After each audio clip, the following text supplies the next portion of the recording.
კიდევ ერთხელ მოგესალმებით, მე ნოდარ სირბილაძე ვარ, რადიო კომერსანტის თემა აგრძელებს თქვენს მუშაობას, ახლა ტრადიციული რუბრიკა ჩვენ ეთერში, კონკურენცია და მოხმარებლის უფლებების დაცვა და დღეს კონცენტრაციებზე უნდა ვისაუბროთ, ბაზრებზე. რას ნიშნავს ზოგადად კონცენტრაცია, მოდი მაგით დავიწყოთ ბაზარზე და შემდგომ უკვე კონკურენციის სააგენტო ძირითადად რომელ ბაზრებზე ახდენს ფოკუსირებას, რა მექანიზმები და ასე შემდეგ. სწორედ აი ამ თემებს გავშლით ახლა ჩვენ სტუმართან ერთად მარიამ ბერულოვა შემოგვიერთდა კონკურენციისა და მოხმარებლის უფლებების დაცვის სააგენტოს წარმომადგენელი. მარიამ, მოგესალმებით. მადლობა რომ ხართ ჩვენთან ერთად და მოდი დავიწყოთ და აუხსნათ ჩვენს მსმენელს, რატომ იკვლევს ზოგადად ბაზარზე კონცენტრაციას კონკურენციის სააგენტო, რატომ არის ეს მნიშვნელოვანი? კი ბატონო, მადლობა საკითხით დაინტერესებისთვის და იმისთვის, რომ ხელს უწყობთ და ესეთ მნიშვნელოვან როლს ასრულებთ საზოგადოებაში ამ თემის ცნობიერების ამაღლებაში. პირველ რიგში, რა თქმა უნდა, როგორც აღნიშნეთ, პირველ ესია რომ განვარტოთ რა არის კონცენტრაცია. კონცენტრაციის სამ ფორმას ითვალისწინებს კონკურენციის შესახებ კანონი. პირველი ეს არის, როდესაც პირი მოიპოვებს კომპანიაზე კონტროლს. ბევრი ფორმით შეიძლება მოხდეს ეს კონტროლის მოპოვება, თუმცა ჩვენს პრაქტიკაში ყველაზე ხშირია წილისა ან აქციების შეძენის შემთხვევები, თუმცა ბოლო დროს ასევე ხშირი შემთხვევა გვაქვს აქტივების შეძენაც, როდესაც ძირითადად წარმოების დონეზე ქარხნების ან დანადგარების შეძენა ხდება და ამით ბიზნესის გადადის ერთი კომპანიიდან მეორე კომპანიაზე. ასევე მეორე შემთხვევა გვაქვს, როდესაც ხდება კომპანიების შერწყმა, ეს შეიძლება იყოს გაერთიანების ან მიერთების გზით და ასევე კონცენტრაცია შეიძლება განხორციელდეს ერთობლივი საწარმოს დაფუძნების გზით.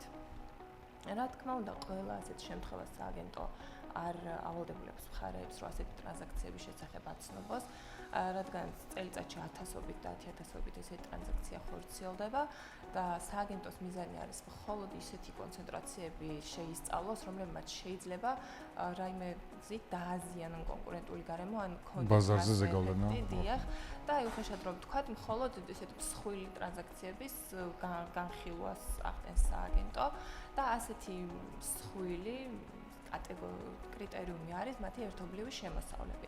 ანუ სააგენტოს ძირითადი მიზანი კონცენტრაციების კონტროლისათვის არის ის, რომ ერთგვარი პრევენცია მოახდინოს, რომ არ მოხდეს კომპანიების იმგვარი გამსხვილება, რომ ერთი კომპანიისგან მათი ჯგუფის ხელში ჭარბი ძალაუფლება მოხდეს და თუნდაც დომინანტური მდგომარეობა მოიპოვოს, მანან გააძლიეროს იგი. ამდენად მხოლოდ ისეთ ტრანზაქციებს განვიხილავთ, როდესაც მონაწილე პირების ერთობლივი ჯამური შემოსავლები არის 20 მილიონზე მეტი და ამავდროულად ინდივიდუალურად მინიმუმ ორი პირის ერთობლივი შემოსავალი 5 მილიონს აღემატება. კი ბატონო, ძირითადად რომელ სექტორებზე აკეთებს ხოლმე კონკურენციის სააგენტო აქცენტს, მოდი ამაზეც ვისაუბროთ. მე წინა წლებშიც ვიცი, რომ სხვა სექტორებზე ეს მონიტორინგი როგორც ასე ძალიან აქტიურად მიმდინარეობს. ჩვენ მუდმივად ვახორციელებთ მონიტორინგს, ან ყოველკვარტალურად ხდება ყველა ქვეყანაში განხორციელებული ყველა ტრანზაქციის გადამოწმება, რათა ეფექტი ჰქონდეს ამ კონტროლს და არ მოხდეს სააგენტოს გვერდისავლით განხორციელება.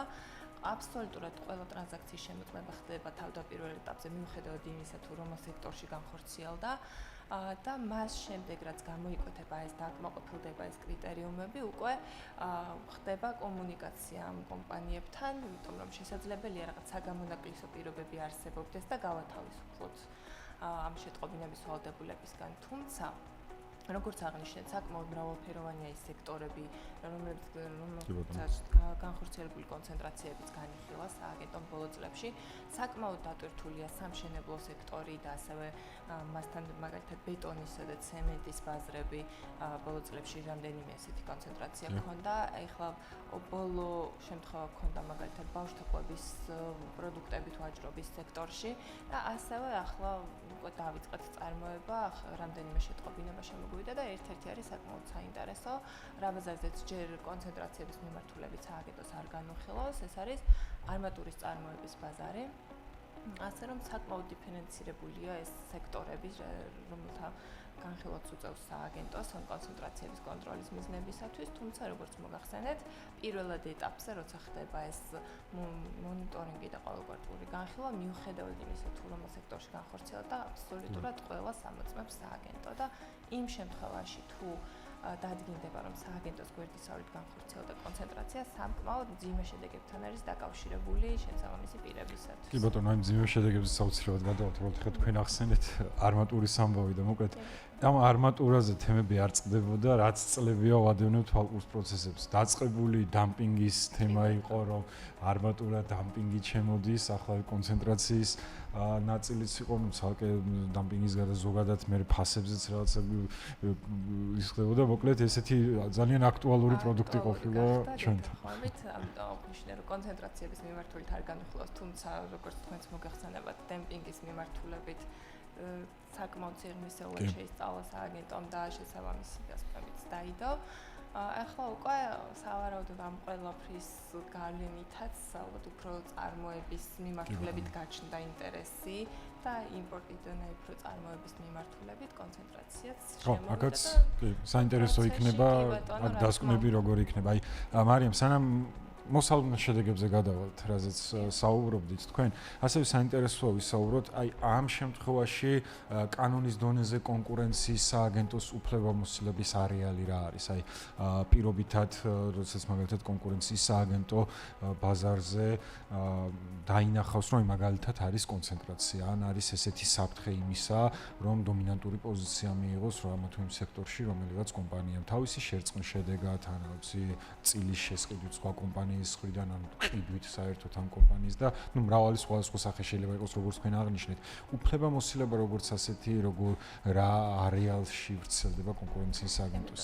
სააგენტოს სულ სამგვარი გადაწყვეტილების გამოტანა შეუძლია ყველაფრის გამოკვლევის შედეგად.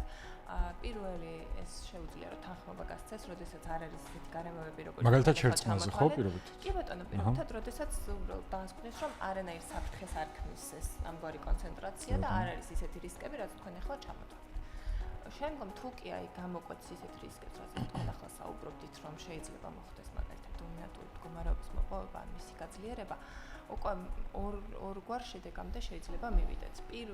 პირველ რიგში ეცნობება მხარეს, რომ სააგენტომ ამგვარი რისკები დაინახა და მხარეს შეუძლია, რომ წამოვიდეს ერთგვარ შემოხვედრი ნაბიჯი გადადგას, რომ სააგენტოს შესთავაზოს იმგვარი პირობითი ვალდებულებები აიღოს, მაგალითად სხვადასხვა ქმედება განახორციელოს ისეთი, რომ მაგალითად სტრუქტურული შეიძლება იყოს ასეთი, რომ მაგალითად თუ ხდება სამი ქარხნის შეძენა და სააგენტომ დაასკვნა, რომ ეს რაოდენობრივად იმდენად ამძიმებს კონკურენტულ გარემოს არ არის თავსებადი, მან შეიძლება შემოგთავაზოს, რომ რაღაცა ნაწილზე უარს იტყვის, ან რაღაცა სხვას გააკეთეს პირობითად.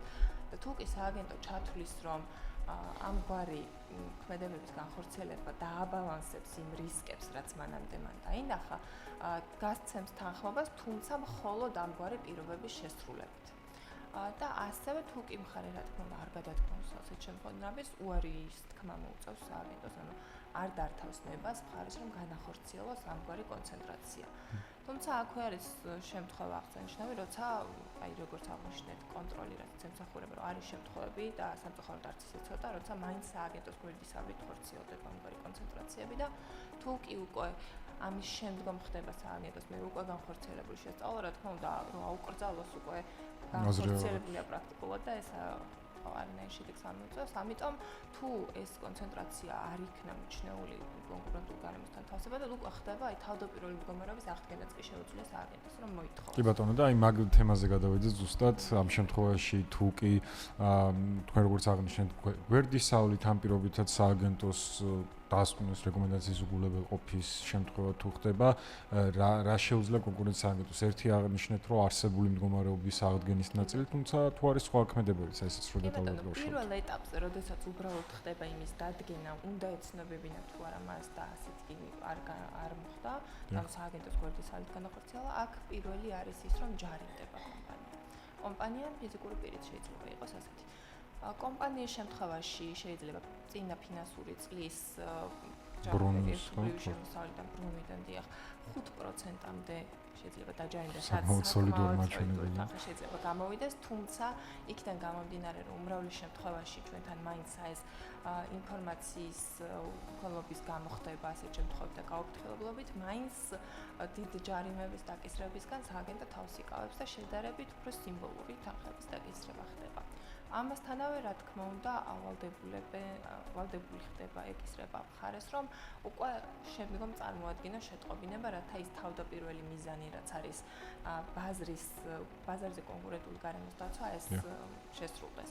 რაც შეეხება მეორე მხარეს, რომ უკვე აი შეტყობინების წარმოქმნის შემდგომ თუ კი განიხილავს სააგენტო და არ ცნობს მას კონკურენტულ გარემოსთან თავსებადად, უკვე სასამართლოსთვის მიმართვის გზით შეიძლება თავდაპირველი მდგომარეობის აღდგენა და ეს, რა თქმა უნდა, უფრო მძიმე იქნება კომპანიისთვის, ვიდრე ის, რომ თავიდანვე ეცნობებინა და უკვე ნაბიჯ მეყოლოდა, რა თქმა უნდა, სააგენტოსთან ერთად ამ ყველაფერს. ბატონო, მე მგონი ჯობს რომ კომპანიებმა გაითვალისწინოს სააგენტოს რეკომენდაციები, როგორც ჩანს, შედეგები როგორც ასეთი თავიდან აიცილებენ როგორც ჯარიმას, ასევე მიუხედავად იმისა, რომ პრაქტიკულად აბსოლუტური უმრავლესობა თავსებადად არის ხოლმე ცნობილი იქიდან საქართველოს ბაზიდან გამომდინარეც და ის ქონია შემთხვევები, როდესაც არ იყო თავდაპირველად კონკურენტულ გარემოსთან გამოიკვეთა რისკები, თუმცა პირობითი ვალდებულებებზე წამოვიდა კომპანიას. ამ შემთხვევაში ჰქონდა ესეთი, როდესაც პირობითი ვალდებულებების სანაცვლოდ გავეცით თანხმობა და უარი შემთხვევა არ ქონია, ამიტომ თუმცა ეს არ ნიშნავს იმას, რომ ყველა არ დაცული და ყველა კონცენტრაცია აუცილებლად ესეთი იქნება და შესაბამისად ჯობია მათთვისაც, რომ დაისვენ. დიდი მადლობა მარიამ, რომ ვიყავით ჩვენთან ერთად, გავაცანით დეტალურად ინფორმაცია კონცენტრაციებთან დაკავშირებით. შეგახსენებთ, რომ ჩვენი სტუმარი იყო მარიამ ბერულავა, კონკურენციისა და მოხმარების უფლებების დაცვის სააგენტოს წარმომადგენელი.